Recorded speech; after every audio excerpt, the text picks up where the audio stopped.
Good morning, all of you.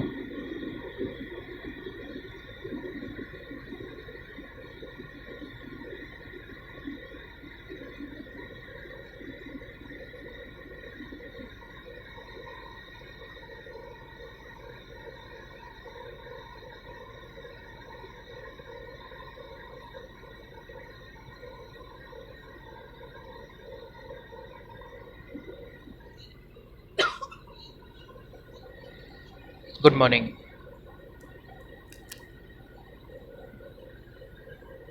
चलो let's start new topic. Solenoid का magnetic moment हो चुका था. पैरेलल वायर्स का भी हमने डेरिवेशन कर चुके हैं. अब उसके क्वेश्चंस रह गए हैं, वो मैं एक डीपीपी की क्लास लूँगा, उसमें हो जाएंगे. टॉर्क हो गया.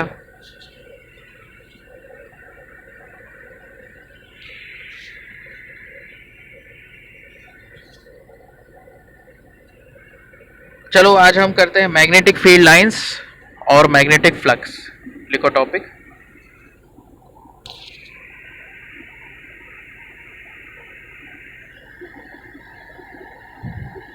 मैग्नेटिक फील्ड लाइंस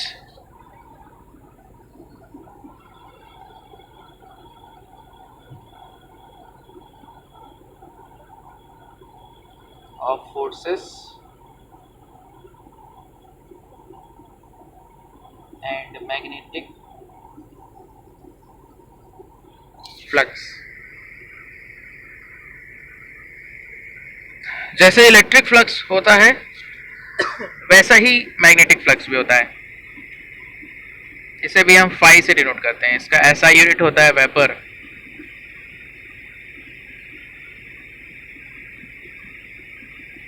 वेपर हो गया. सो इलेक्ट्रिक फील्ड लाइंस और मैग्नेटिक फील्ड लाइंस की जो कॉमन प्रॉपर्टीज हैं पहले वो हम लिख देते हैं.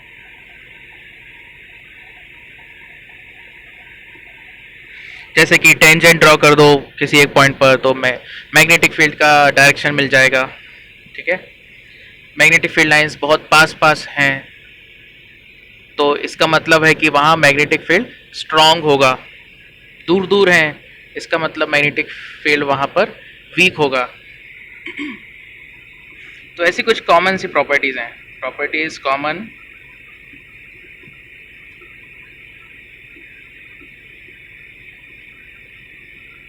To electric field lines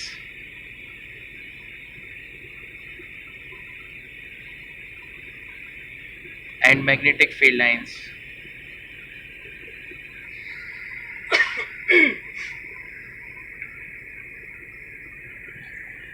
The tangent drawn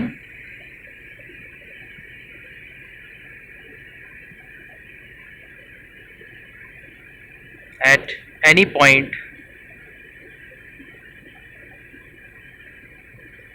gives direction of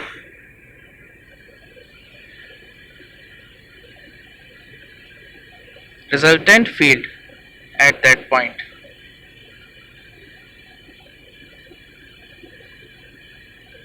तो ये पॉइंट कॉमन है दोनों में. ठीक है ना. जैसे कि ये इलेक्ट्रिक फील्ड लाइन है या मैग्नेटिक फील्ड लाइन है. तो अगर ये पॉइंट की मैं बात करूं तो ये पॉइंट पर टेंजेंट बना दो ऐसा. ठीक है. तो ये वेक्टर हो जाएगा मैग्नेटिक फील्ड वेक्टर. इस पॉइंट पर टेंजेंट बनाऊं सो लाइक दिस.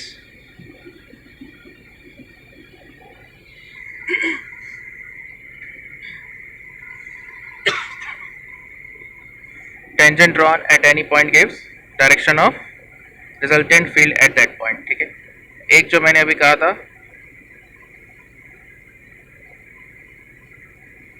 एक लाइन मैंने ऐसी बना दिया और दूसरी लाइन कुछ इस तरह से बनाया हूं.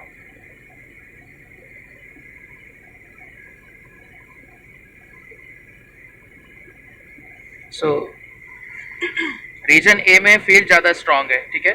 देख सकते हो. Sorry, region B field is more strong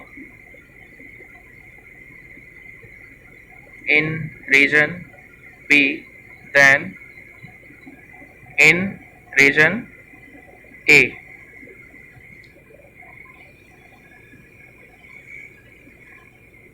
तो ये कॉमन पॉइंट्स अपन पढ़ रहे हैं। और क्या क्या होता है इलेक्ट्रिक फील्ड लाइन और मैग्नेटिक फील्ड लाइन में, कॉमन सी बात।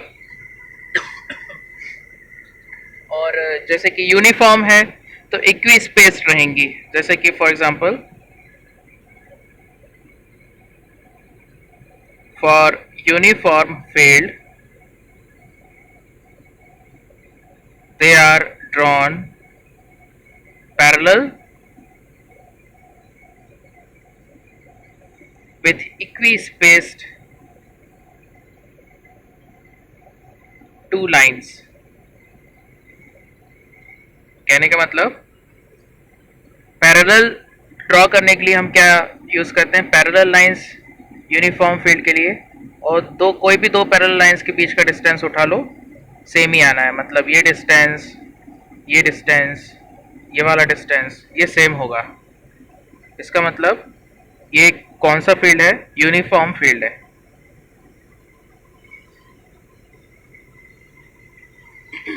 अब कुछ ऐसी प्रॉपर्टीज पढ़ते हैं मैग्नेटिक फील्ड लाइंस का जो इलेक्ट्रिक फील्ड लाइंस से डिफरेंट बनाता है उनको। देखो,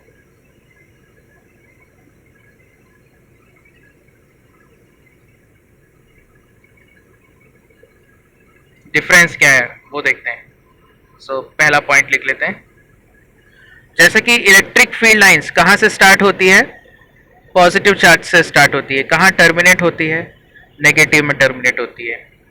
ठीक है, तो लूप नहीं बनाती हैं वो, they can not form loops electric field lines, but magnetic field lines loop बनाती हैं। ठीक है, सबसे पहले मैं एक मैग्नेट बना देता हूँ। देखो, बार मैग्नेट है ये, नॉर्थ पोल साउथ पोल। तो ध्यान से देखना मैग्नेटिक फील्ड लाइंस कैसी होती हैं।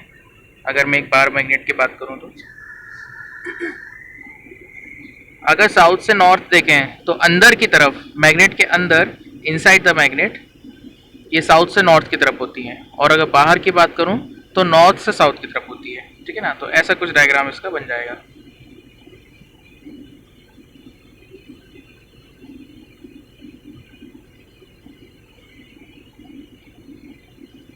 Like this.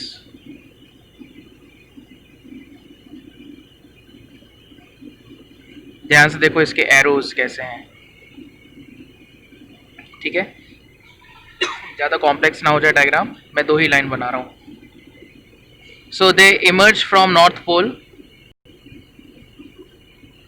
when you look at from outside, but inside they goes from south to north and they are forming a closed loop. They forms closed loop।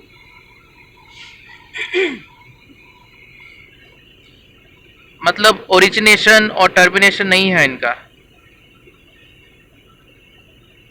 They never start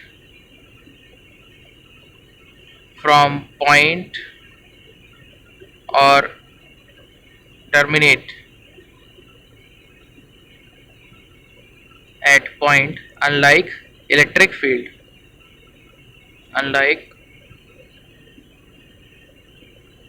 electric field। ठीक है, समझ आ रहा है, कोई doubt? तो ये एक difference हो गया इलेक्ट्रिक फील्ड लाइन से।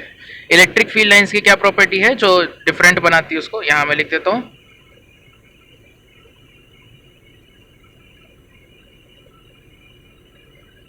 Electric field lines start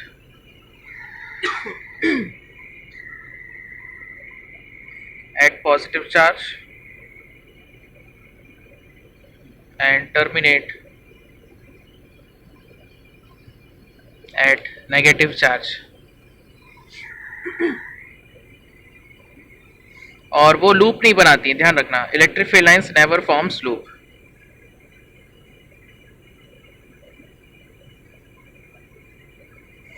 electric field lines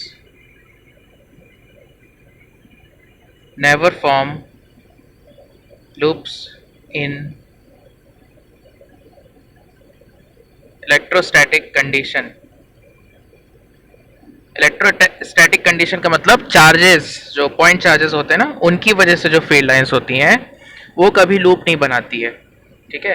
but कई बार क्या होता है, जो मैग्नेटिक फील्ड होता है वही इलेक्ट्रिक फील्ड को भी प्रोड्यूस करता है, तो वो एक स्पेशल केस हो जाता है इलेक्ट्रिक फील्ड का। मैं यहाँ स्टार बना के लिख देता हूँ, वहां पर लूप बन जाते हैं, ध्यान रखना। The electric field lines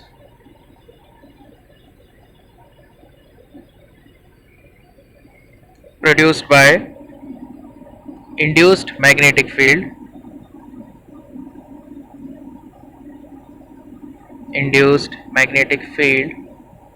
form loops, ठीक है ना। तो ये जो अलग से जो मैंने स्टार लिखा ना पॉइंट में, electric field lines produced by induced magnetic field form loops, ये और डिटेल में हम पढ़ेंगे बाद में, ठीक है ना। और भी प्रॉपर्टी होती है उस तरह के इलेक्ट्रिक फील्ड के, बट फिलहाल जो हमारा फॉर अ टाइम बिंग हम कौन सा इलेक्ट्रिक फील्ड की बात कर रहे हैं, जो इलेक्ट्रिक चार्जेस प्रोड्यूस करते हैं, ठीक है ना। वो इलेक्ट्रिक फील्ड और मैग्नेटिक फील्ड की जो लाइंस होती हैं उनमें जो डिफरेंस है वो हम पढ़ रहे हैं अभी।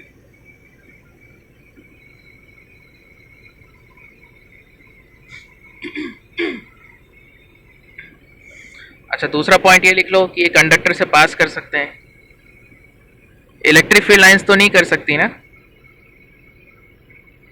So second point is magnetic field lines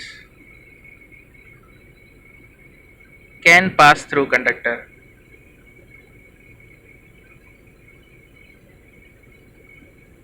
Can pass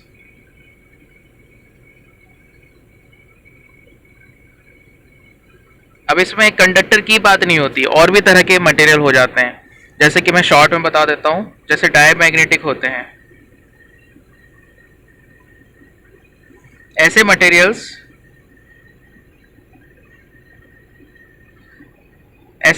में क्या होता है, मैग्नेटिक फील्ड लाइंस दूर दूर होकर जाती हैं, या कह सकते हो कि रिपल्शन होता है, या ऐसे मटेरियल से मैग्नेटिक फील्ड लाइंस अवॉइड करती हैं जाना। एक डायग्राम से समझ सकते हैं, देखो मान लो कि एक डायमैग्नेटिक मटेरियल है और ये एक फील्ड लाइन आई, तो ये बाहर से ही चली जाएगी,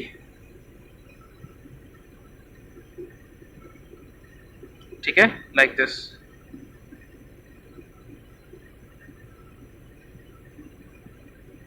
डायमैग्नेटिक मटेरियल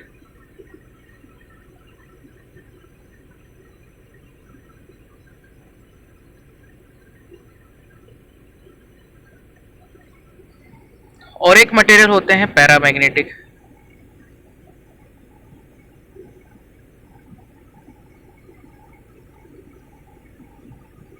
इसमें क्या होता है, मैग्नेटिक फील्ड लाइंस कोशिश ये होती है कि वो अंदर से जाए, जितना हो सके अंदर से ही जाए magnetic field lines, without touching each other. ये तो बिल्कुल टच तो करना नहीं चाहिए, ये इलेक्ट्रिक फील्ड में भी होता है और मैग्नेटिक फील्ड में भी होता है, टच नहीं करते हैं फील्ड लाइंस, ठीक है। सो यहाँ पे मैं लिख सकता हूँ field lines are repelled from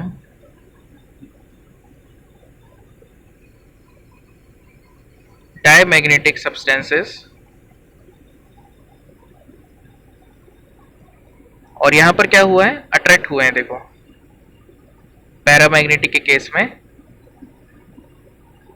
field lines are attracted towards paramagnetic substance. ये एक अलग से टॉपिक है, थ्योरेटिकल टॉपिक है वो पूरा, वो मैं अलग से ले लूँगा, उसके नोट्स भी याद करने वाले जो फॉर्मूले हैं और थ्योरी हैं वो हम देखेंगे, ठीक है। बट अभी मैग्नेटिक फील्ड लाइंस की बात पे हम फोकस हैं, ठीक है ना, मैग्नेटिक फील्ड लाइंस। सो लूप बनाती हैं ये, ठीक है। तो थर्ड पॉइंट में मैं लिख देता हूँ, और कुछ डायग्राम भी देख लेंगे। they form loop, ठीक है, ऐसा पॉसिबल नहीं है कि एक पॉइंट से निकली है दूसरी पॉइंट पे जाके टर्मिनेट हो गई। इलेक्ट्रिक फील्ड में तो होता है ऐसा, बट मैग्नेटिक के केस में नहीं। They always form loops. अब जैसे कि एक स्ट्रेट कंडक्टर है इनफाइनाइट, उसका फील्ड लाइन कैसा होगा? Infinite straight conductor, infinitely long,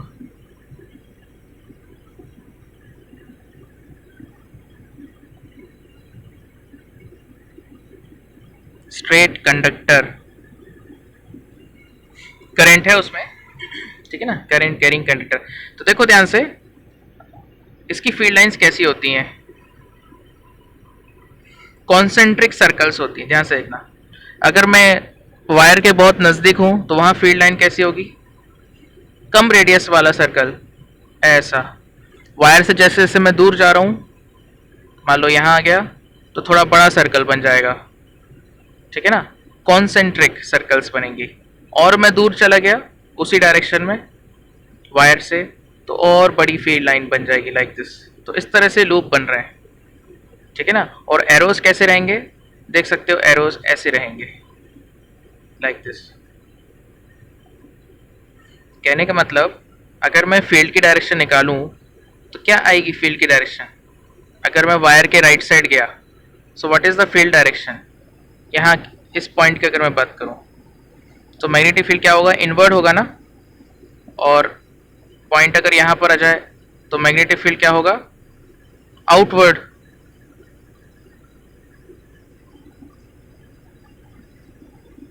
current ऊपर है, ठीक है ना, तो थंब रखना पड़ेगा करंट के along, right hand thumb. So point right side अगर आया तो फील्ड इनवर्ड है, पॉइंट अगर लेफ्ट साइड आया तो फील्ड आउटवर्ड है। तो फील्ड लाइन कैसी है? यहाँ से अंदर गई, राइट साइड से अंदर गई, पीछे होते हुए पूरा सर्कल बनाते हुए लेफ्ट साइड से बाहर आ गई, ठीक है ना, लाइक दिस। तो इस तरह से कॉन्सेंट्रिक सर्कल्स होते हैं। अगर मैं इसको ऊपर से देखूं, टॉप व्यू, तो करंट मुझे ऊपर आता दिखेगा, आउटवर्ड, और फील्ड लाइंस हो जाएंगी उसकी circle like this.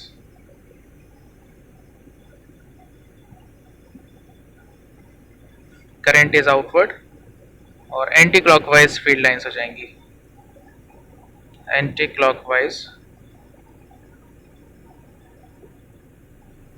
Field lines, ठीक है। Any doubt? हाँ, यस। अच्छा, करंट अगर आउटवर्ड हो जाए तो ये हो गया, करंट इनवर्ड हो जाए तो क्या होगा? सपोज ये करंट इनवर्ड है, ठीक है, तो इसके अराउंड जो लाइंस बनेंगी, फील्ड लाइंस, वो कैसी होंगी?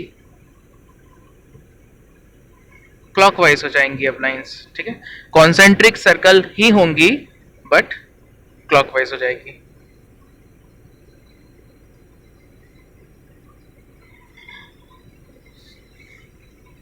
और देखो,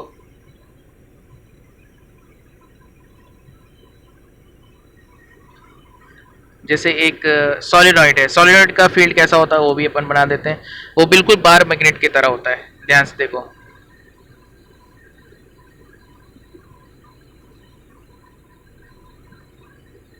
field lines of solenoid,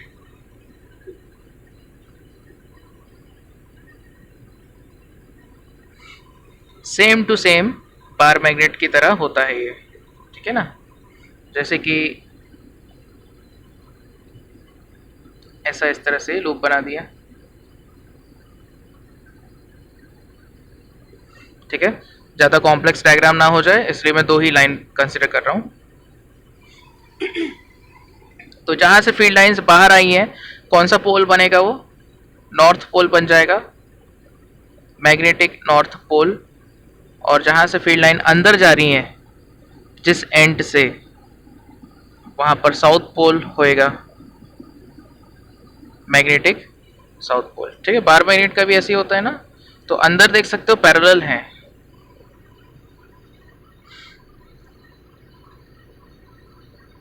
field inside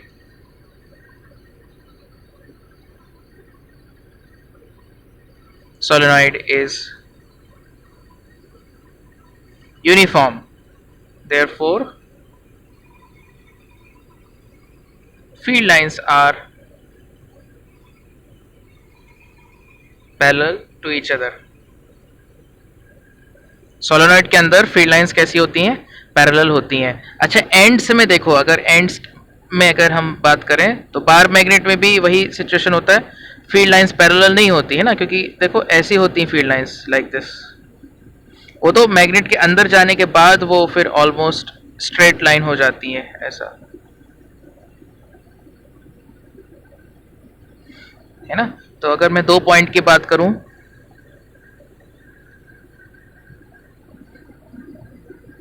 point A और पॉइंट बी, बी में क्या है, पैरेलल है, और ए में देख सकते हो वहां पर दूर दूर हो रही है, सिर्फ वाइड है ना, पैरेलल नहीं है, नॉट पैरेलल. तो स्ट्रेंथ जहां ज्यादा कहां होगी, बी में ज्यादा होगी, ठीक है ना. So field at B is greater than field at A, और ये अप्रोक्सीमेटली 2 टाइम्स होता है, ये भी याद रख लो. फील्ड एट बी इज रफली 2 times, twice the field at A. तो अगर मैं पूछूं कि सोलेनॉइड है, सोलेनॉइड का मैग्नेटिक फील्ड क्या होता है,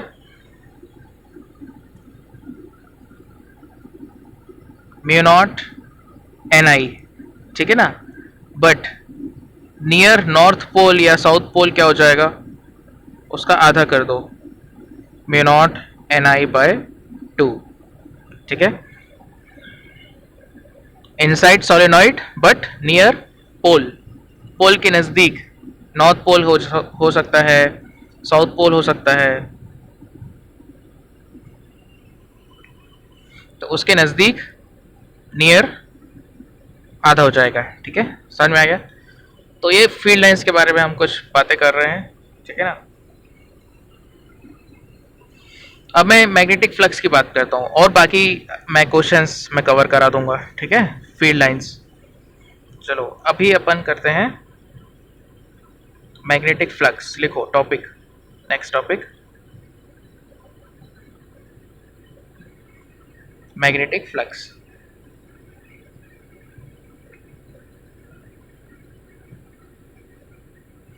इसे फाई से डिनोट किया जाता है, इसका यूनिट होता है वेबर.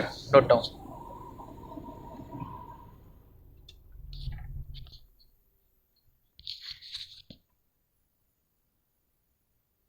ऐसा यूनिट इज वेबर. हम अभी तक पढ़ते आ रहे थे ना, मैग्नेटिक फील्ड का यूनिट कहीं कहीं लिखा रहता था वेबर पर मीटर स्क्वायर, ठीक है, वो यहीं से आया है, ठीक है. तो इसका मैं फॉर्मूला लिख देता हूँ पहले. क्या होता है इसका फॉर्मूला, ये स्केलर क्वांटिटी है, नोट डाउन. जैसे इलेक्ट्रिक फ्लक्स स्केलर होता है, उसी तरह से मैग्नेटिक फ्लक्स भी स्केलर होता है. इसका फॉर्मूला होता है B vector dot A vector, ठीक है, dot product of magnetic field and area vector. इसको अगर मैं मैग्नीट्यूड निकालूं तो क्या हो जाएगा, बी ए कॉस थीटा. और इसका मतलब क्या होता है, मीनिंग क्या होता है, जैसे कि इलेक्ट्रिक फील्ड लाइंस में हम पढ़े थे, सेम मीनिंग यहां भी है. It means number of magnetic field lines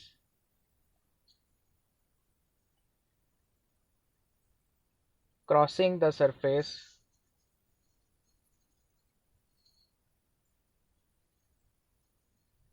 normally. Normally का मतलब क्या होता है, सरफेस के परपेंडिकुलर, ठीक है, ब्रैकेट में लिख लो, परपेंडिकुलर टू सरफेस. अब इसको मैं डायग्राम बना के समझाता हूँ, ठीक है. देखो, जैसे कि फॉर एग्जांपल ये एक सरफेस है, पेपर मान लो, जो अपन पेपर लेते हैं ना, पेपर मान लो ऐसा हॉरिजॉन्टली रखा हुआ है पेपर, और मैग्नेटिक फील्ड है वर्टिकली अपवर्ड। तो मैग्नेटिक फील्ड लाइन मैंने ऐसे बना दिया, लाइक दिस।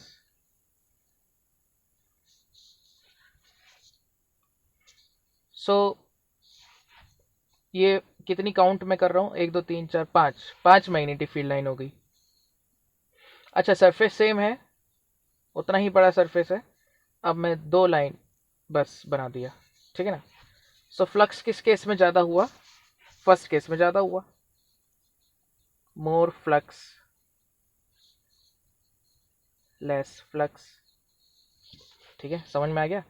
और देख सकते हो कि यहाँ जैसे 5 लाइन मैंने बनाई और यहाँ 2 लाइन बनाया, तो रफली मैं कह सकता हूँ कि हो सकता है, एग्जाम्पल, यहाँ जो मैग्नेटिक फील्ड है हो सकता है वो 5 टेस्ला हो, और यहाँ जो मैग्नेटिक फील्ड है सेकंड केस में हो सकता है वो 2 टेस्ला हो, ठीक है ना। वीक मैग्नेटिक फील्ड है तो फील्ड लाइंस दूर दूर होंगी, तो किसी पर्टिकुलर सरफेस से कम फील्ड लाइंस क्रॉस कर पाएंगी, और मैग्नेटिक फील्ड स्ट्रांग है तो फील्ड लाइंस पास पास होंगी, तो किसी पर्टिकुलर सरफेस से ज़्यादा नंबर में वो क्रॉस करेंगे, ठीक है ना। अच्छा, और देखो, जैसे कि ये मैंने फील्ड लाइंस बना दिया, यूनिफॉर्म फील्ड है मान लो,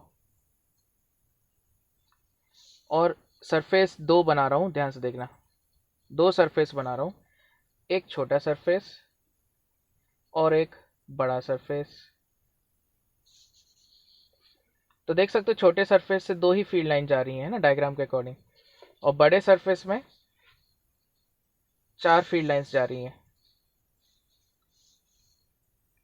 सो हम कह सकते हैं greater the surface area greater will be the magnetic flux,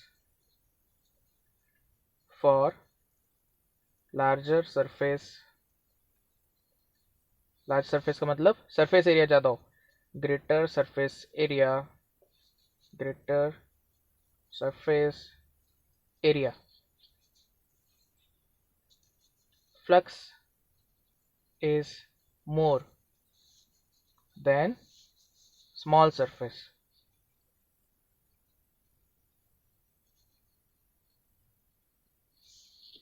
ठीक है, समझ आ गया।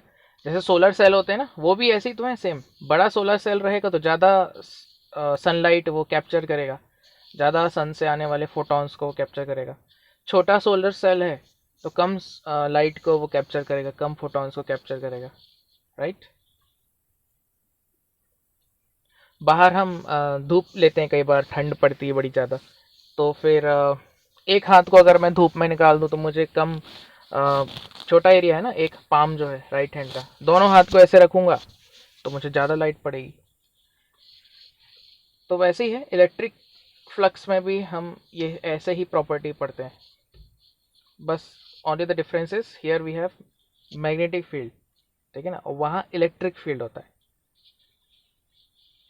अच्छा, और देखो एग्जांपल्स, जैसे कि मैं अब कुछ एंगल में ले रहा हूँ, ध्यान से देखना, ये हो गई हमारी सरफेस, ठीक है, और मैग्नेटिक फील्ड लाइंस अब कुछ ऐसी हैं, लाइक दिस, ऐसी है मैग्नेटिक फील्ड एंगल बनाता हुआ ठीक है ना। इसको कहते हैं इंक्लाइंड मैग्नेटिक फील्ड, मतलब एरिया वेक्टर से कुछ एंगल बना रहा है मैग्नेटिक फील्ड, और क्या एंगल बना रहा है, थीटा। तो हम मैग्नेटिक फील्ड के कंपोनेंट्स लेंगे, ठीक है। कोई डाउट है अभी तक, एनी डाउट गाइस? हाँ, तो मैग्नेटिक फील्ड के कंपोनेंट्स लेते हैं इस केस में। सो एरिया वेक्टर के अलाउंग क्या आएगा, मैग्नेटिक फील्ड का कंपोनेंट क्या आएगा बोलो, बी कॉस थीटा, और एरिया वेक्टर के परपेंडिकुलर क्या कंपोनेंट आएगा,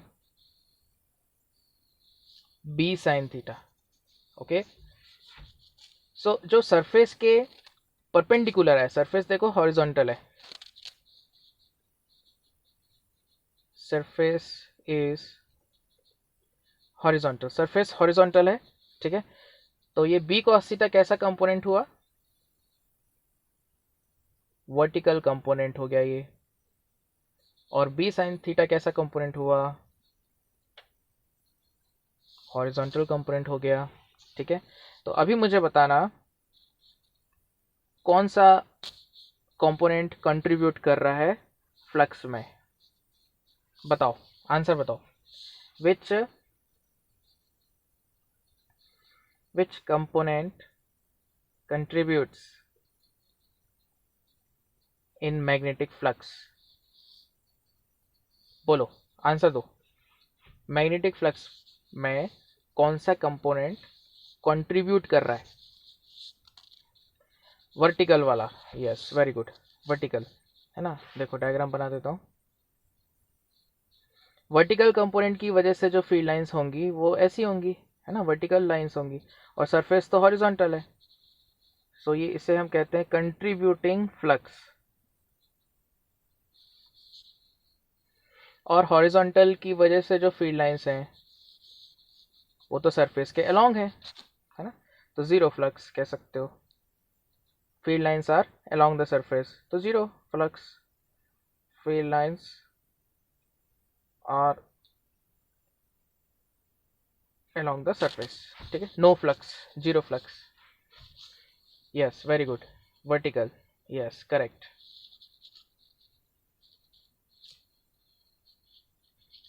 सृष्टि, पारस, धनश्री, प्रणाली, वेरी गुड। सो ठीक है, ये इलेक्ट्रिक फील्ड लाइंस में भी हम पढ़े थे, ऐसा कुछ नया नहीं पढ़ रहे।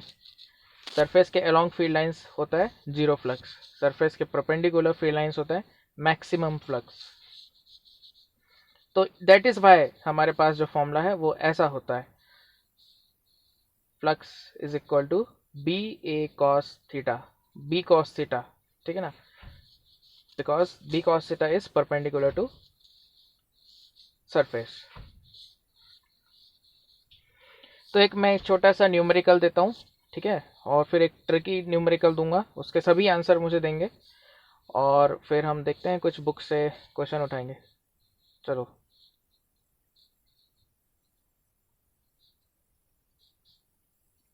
देखो, uniform magnetic field 10⁻⁵ Tesla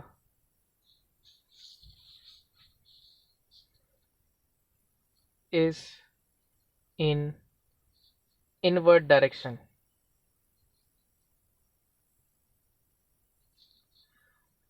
A circular loop of radius 10 centimeter is placed horizontally.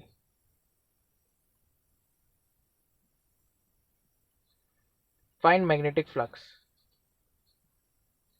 Weber में इसका आंसर दो। फाइंड मैग्नेटिक फ्लक्स क्या होएगा? ये मैग्नेटिक फील्ड हुआ, ठीक है, मैग्नेटिक फील्ड है, और एक सर्कुलर लूप है जो कि मैग्नेटिक फील्ड के कैसा रखा हुआ है, परपेंडिकुलर, ठीक है ना। मैग्नेटिक फील्ड इनवर्ड है और सर्कुलर लूप को मैंने हॉरिजॉन्टली रख दिया, है ना, पेपर के प्लेन के अलोंग रख दिया। इसका रेडियस भी दिया हुआ है 10 सेंटीमीटर। बोलो कैसे आएगा आंसर, कितना आएगा answer? Phi is equal to B A cos theta. Theta कितना लेंगे यहाँ पर? थीटा कितना हो जाएगा? 0 होएगा ना, राइट, कोई डाउट? कॉस थीटा आ जाएगा +1,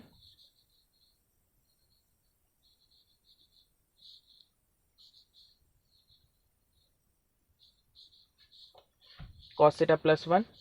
सो B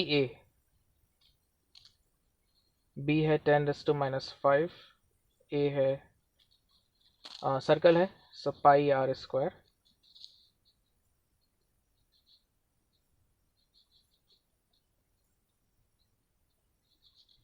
pi into 10⁻³ weber.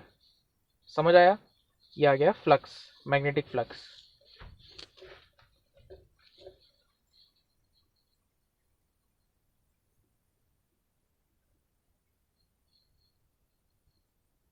Magnetic field है 10⁻⁵, एरिया हो जाएगा πr², पाई भी तो आएगा ना। हाँ हाँ, -7 आएगा, yes correct, good. Pi into 10⁻⁷ weber, very good.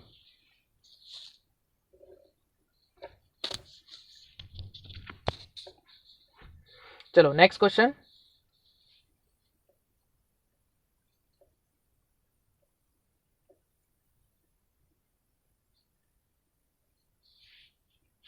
अब मैं कुछ एंगल वाला क्वेश्चन दे रहा हूं, ध्यान से देखना।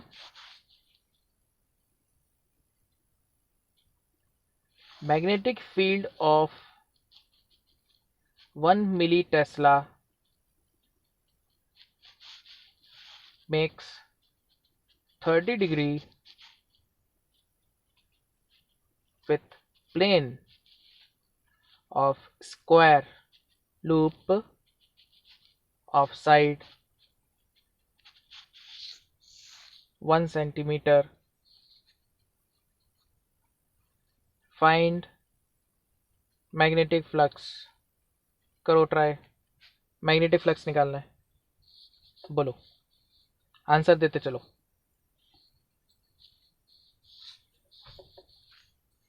इसका क्या आंसर होगा, बोलो।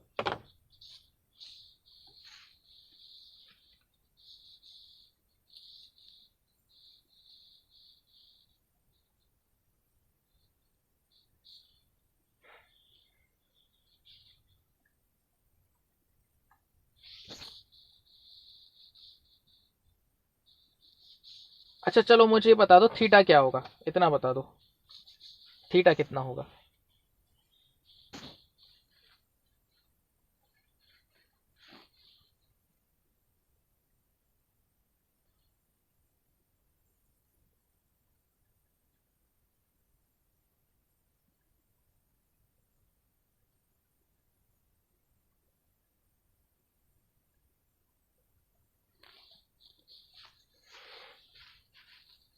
ओके,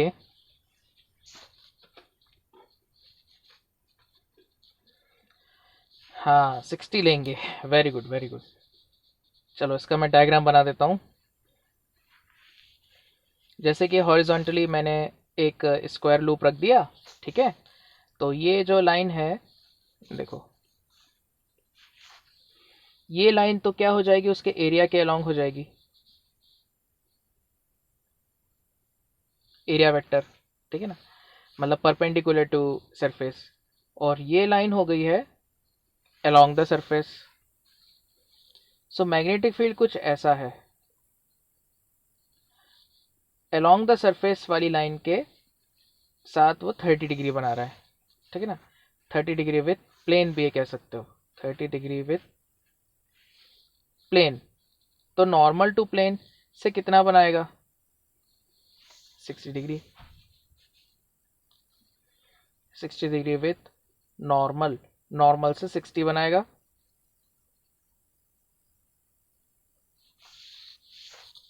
सो फ्लक्स होएगा BA cos 60। ध्यान रखो जो हम थीटा लेते हैं वो नॉर्मल से बनता है मतलब सरफेस के परपेंडिकुलर जो लाइन होती है ना, डायरेक्शन, वहाँ से मैग्नेटिक फील्ड कितना बनाएगा वो हम लेते हैं एंगल। बस अब वैल्यू रख दो। सो 1 milli Tesla 10⁻³ एरिया हो जाएगा 10⁻² का whole square, cos 60 1/2, so 10⁻⁷ into 0.5, so 0.5 10⁻⁷,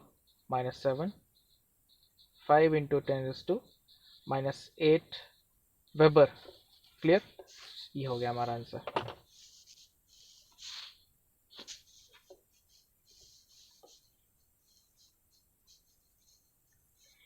okay, अब मैं कुछ क्वेश्चन लेता हूँ,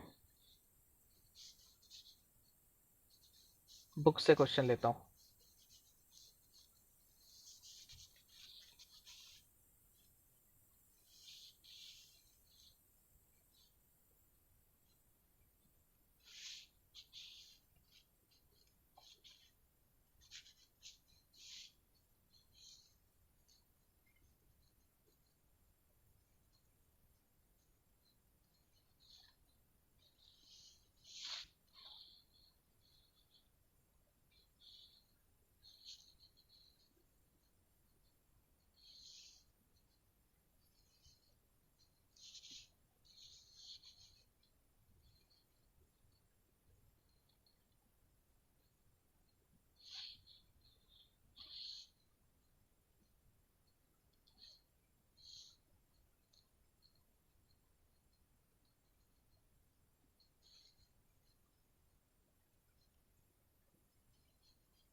हाँ, स्क्वायर लूप का साइड स्क्वायर हो जाएगा।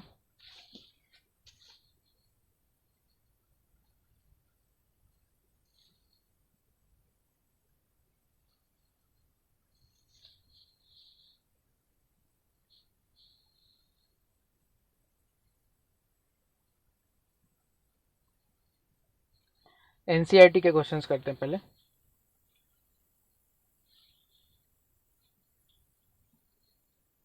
फ्लक्स वाले क्वेश्चन।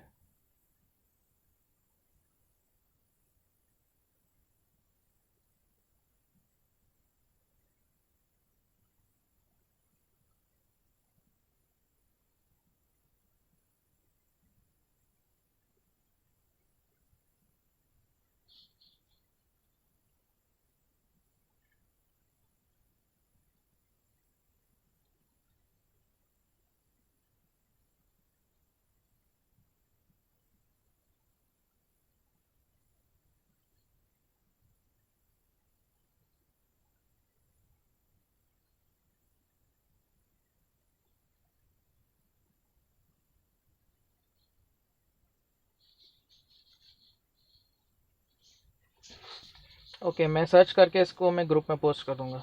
चलो अच्छा, अभी एक क्वेश्चन करो। Solve one another question. देखो,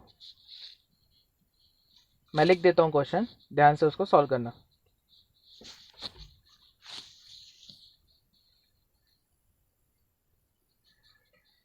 initially loop of area A is placed perpendicular to magnetic field B vector. Now it is rotated. Now it is rotated about an axis, about an axis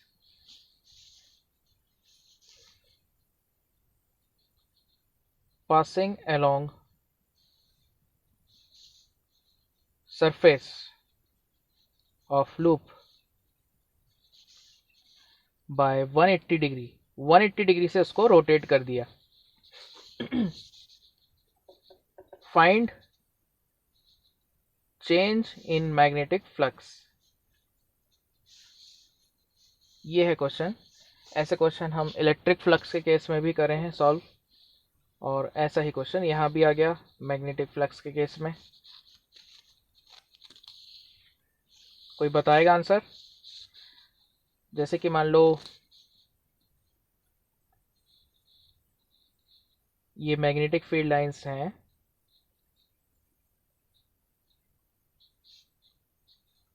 और कोई तो एक ऐसा loop मान लो, suppose this is the loop. अभी area vector है ऊपर की तरफ,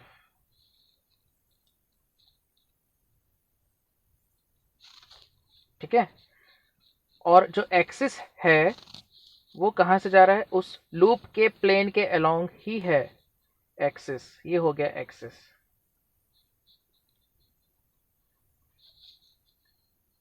एक्सिस ऑफ रोटेशन। तो इस एक्सिस के अबाउट उस लूप को मैंने 180 डिग्री से रोटेट कर दिया, तो नया सिचुएशन क्या होगा?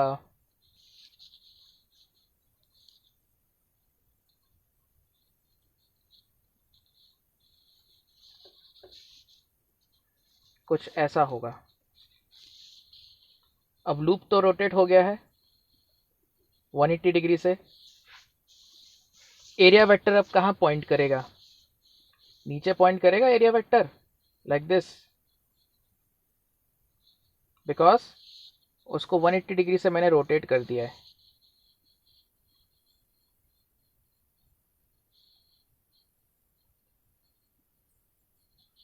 सो इनिशियल देख सकते हो जो एंगल है, हाँ very good very good, 2 times हो जाएगा।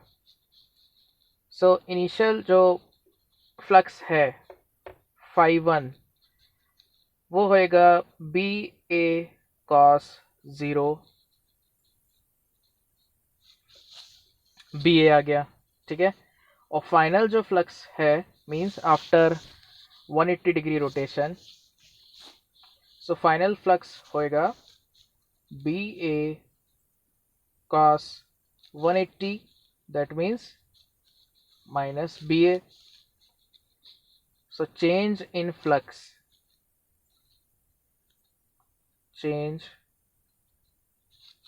in flux, ये कितना हो जाएगा, delta phi is equal to final flux minus initial flux, so that means minus BA minus 2BA आ गया आंसर। Clear, answer is minus 2BA। एक ऑप्शन में 2BA भी होगा, है ना, ऑप्शन ऐसे दिखेंगे 2BA माइनस 2BA, एक ऑप्शन रहेगा BA, एक ऑप्शन रहेगा minus BA। Are you getting? तो ये कंसेप्चुअल क्वेश्चन है, ठीक है, समझ में आ गया सभी को? तो अभी मैं क्या करूँगा HC वर्मा और MTG और भी जो मेरे पास PDF में बुक्स हैं, दिशा, उनसे मैं क्वेश्चंस लूँगा फ्लक्स के, ठीक है, मैग्नेटिक फ्लक्स के, और शाम तक मेरे को सॉल्व करके उसके आंसर बता देना, ठीक है। तो कोई क्लास में हम वो डिस्कस कर लेंगे, रैपिड फायर की तरह डिस्कस कर लेंगे। और मैं एक्स्ट्रा क्लास की बोल रहा हूँ, 11th का मुझे रिवाइज़ करना है, तो मुझे ग्रुप में पोस्ट करो टाइमिंग क्या रखें, ठीक है। मैं चाह रहा था शाम को रख लेते 6 बजे के बाद, है ना, तो क्योंकि आफ्टरनून में कोई सो रहा होता है और समझ नहीं आता क्या टाइम रखा जाए, मतलब 6 बजे के बाद ऐसा टाइम है कि मतलब लगता है कि हाँ सभी फ्री होंगे, है ना। चलो देखते हैं, मुझे ग्रुप में अपडेट कर देना। 11th का रिवीजन मैं सोच रहा हूँ डेली एक क्लास रखी जाए, और 11th का रिवीजन भी साथ में हो जाए, बिकॉज मैं चाह रहा था दिसंबर तक तुम लोग तैयार हो जाओ जेई नीट लिखने के लिए, ठीक है। और तो 11th का भी ज़रूरी है, और 11th एक बार पढ़ चुके हो, है ना, तो ऐसा नहीं रहेगा कि बहुत प्रॉब्लम होगी, एक बार तो पढ़ ही चुके हैं ना अपन 11th, तो बस एक तरह से ब्रश अप हो जाएगा, रिव्यू हो जाएगा उसका, ठीक है। फिर दैट इज़ ऑल, हाँ ठीक है, ग्रुप में अपडेट कर देना मुझे टाइम। चलो bye, take care, thank you.